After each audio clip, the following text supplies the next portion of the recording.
कर्पूरगौरं करुणावतारं संसारसारं भुजगेन्द्रहारं सदा वसन्तं हृदयारविन्दे भवं भवानी सहितं नमामि। प्यारे भक्तों, आज इस वीडियो में आप सभी सुन रहे हैं सोमवार की कथा। लेकिन हमेशा की तरह सबसे पहले स्वागत करती हूँ आप सभी का आपके अपने इस चैनल पर, और भगवान भोलेनाथ और माँ पार्वती से यही प्रार्थना करती हूँ कि माँ पार्वती और भगवान भोलेनाथ आप पर और आपके समस्त परिवार पर अपनी शुभ कृपा बनाए रखें और ये शुभ कथा सुनने वाले आप सभी भक्तों की मनोकामनाएं पूर्ण करें। तो आइए भक्तों, भगवान श्री गणेश, भगवान भोलेनाथ और माँ पार्वती का स्मरण करते हुए सुनिए सोमवार की कथा। एक समय की बात है, किसी नगर में एक साहूकार रहता था। उसके घर में धन की कोई कमी नहीं थी, लेकिन उसकी कोई संतान नहीं थी। इस कारण से वह बहुत दुखी था। संतान प्राप्ति के लिए वह प्रत्येक सोमवार को व्रत रखता था और पूरी श्रद्धा के साथ शिव जी के मंदिर जाकर भगवान शिव और पार्वती जी की पूजा किया करता था।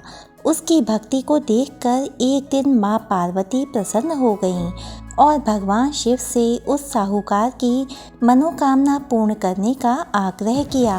पार्वती जी की इच्छा सुनकर भगवान शिव ने कहा कि हे पार्वती, इस संसार में हर प्राणी को उसके कर्मों का फल मिलता है और जिसके भाग्य में जो हो उसे भोगना ही पड़ता है। लेकिन पार्वती जी ने साहूकार की भक्ति का मान रखने के लिए उसकी मनोकामना पूर्ण करने की इच्छा जताई। माता पार्वती के आग्रह पर शिव जी ने साहूकार को पुत्र प्राप्ति का वरदान तो दे दिया, लेकिन साथ ही ये भी कहा कि उसके बालक की आयु केवल 12 वर्ष होगी। माता पार्वती और भगवान शिव की बातचीत को साहूकार सुन रहा था। उसे ना तो इस बात की खुशी थी और ना ही दुख। वह पहले की तरह शिव जी की पूजा करता रहा। कुछ समय के बाद साहूकार के घर एक पुत्र का जन्म हुआ। जब वह बालक 11 वर्ष का हुआ तो उसे पढ़ने के लिए काशी भेज दिया गया। साहूकार ने पुत्र के मामा को बुलाकर उसे बहुत सारा धन दिया और कहा कि तुम इस बालक को काशी विद्या प्राप्ति के लिए ले जाओ और रास्ते में यज्ञ कराना। जहाँ भी यज्ञ कराओ वहाँ ब्राह्मणों को भोजन कराते और दक्षिणा देते हुए जाना। दोनों मामा भांजे इसी तरह यज्ञ कराते और ब्राह्मणों को दान दक्षिणा देते काशी की ओर चल पड़े। रात में एक नगर पड़ा जहाँ नगर के राजा की कन्या का विवाह था, लेकिन जिस राजकुमार से उसका विवाह होने वाला था वो एक आँख से काना था। राजकुमार के पिता ने अपने पुत्र के काना होने की बात को छुपाने के लिए एक चाल सोची। साहूकार के पुत्र को देखकर उसके मन में एक विचार आया। उसने सोचा, क्यों ना इस लड़के को दूल्हा बनाकर राजकुमारी से विवाह करा दूं। विवाह के बाद इसको धन देकर विदा कर दूंगा और राजकुमारी को अपने नगर ले आऊँगा। लड़के को दूल्हे के वस्त्र पहनाकर राजकुमारी के साथ विवाह कर दिया गया। लेकिन साहूकार का पुत्र ईमानदार था। उसे ये बात न्याय संगत नहीं लगी।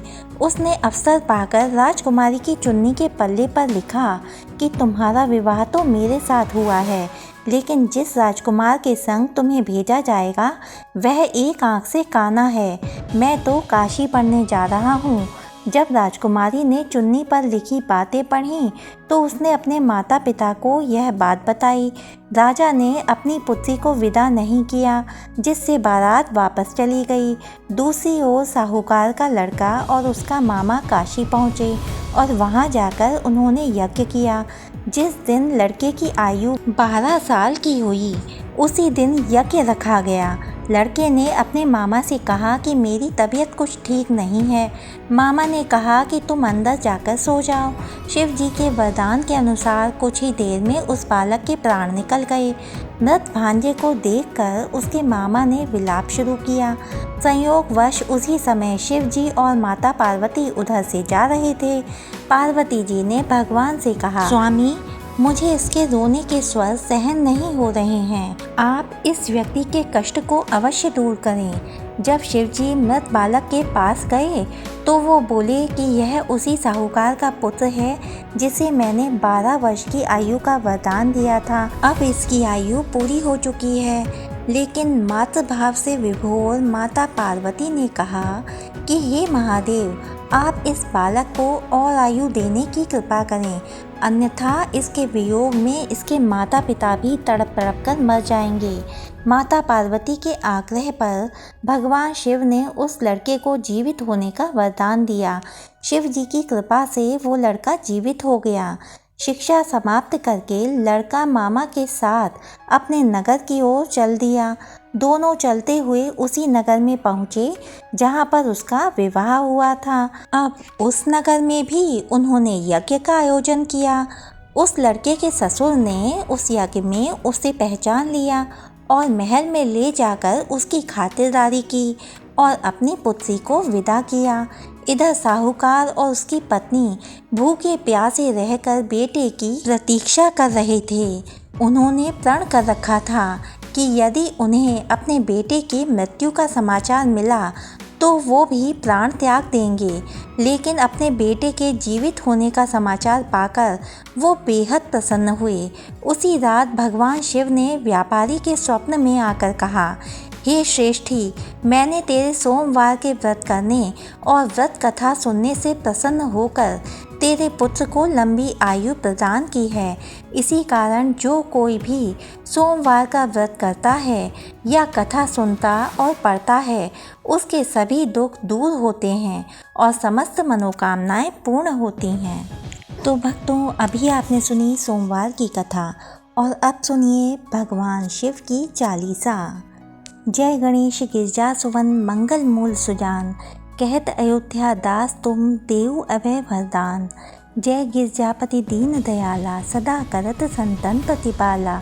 भाल चंद्रमा सोहत नीके, कानन कुंडल नाग फनी के।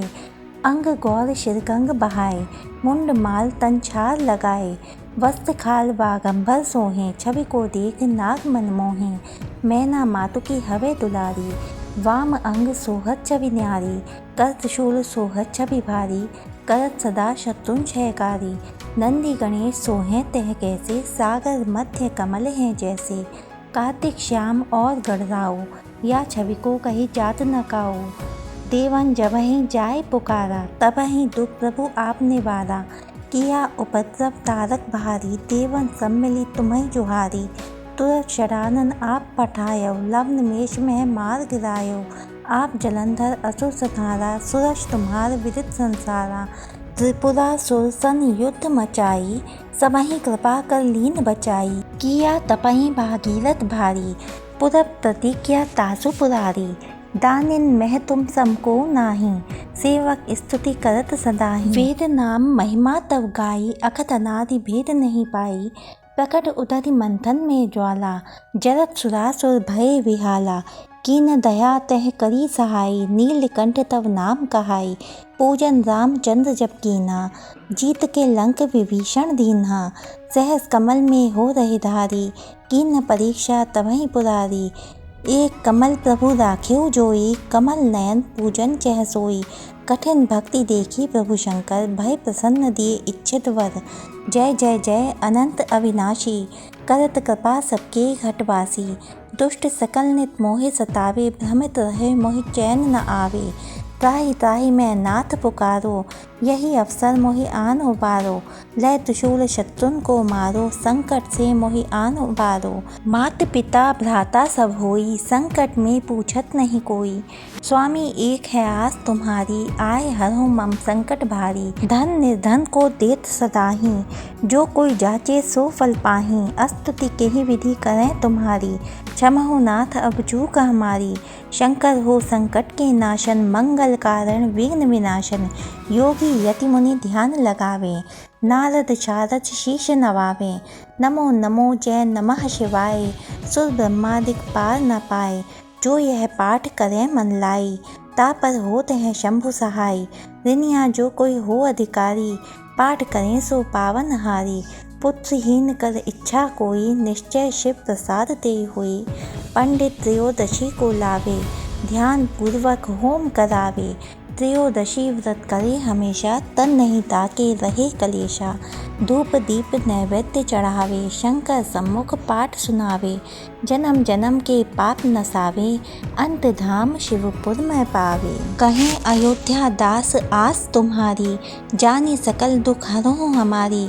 नित्य नेम उठे प्रात ही, पाठ करो 40। तुम मेरी मनोकामना पूर्ण करो जगदीश। मकसद छठ हेमंत ऋतु संवत 64 जान। स्तुति 40 शिवहि पूर्ण कीन कल्याण। प्यारे भक्तों, वीडियो में अंत तक बने रहने के लिए आपका बहुत बहुत धन्यवाद।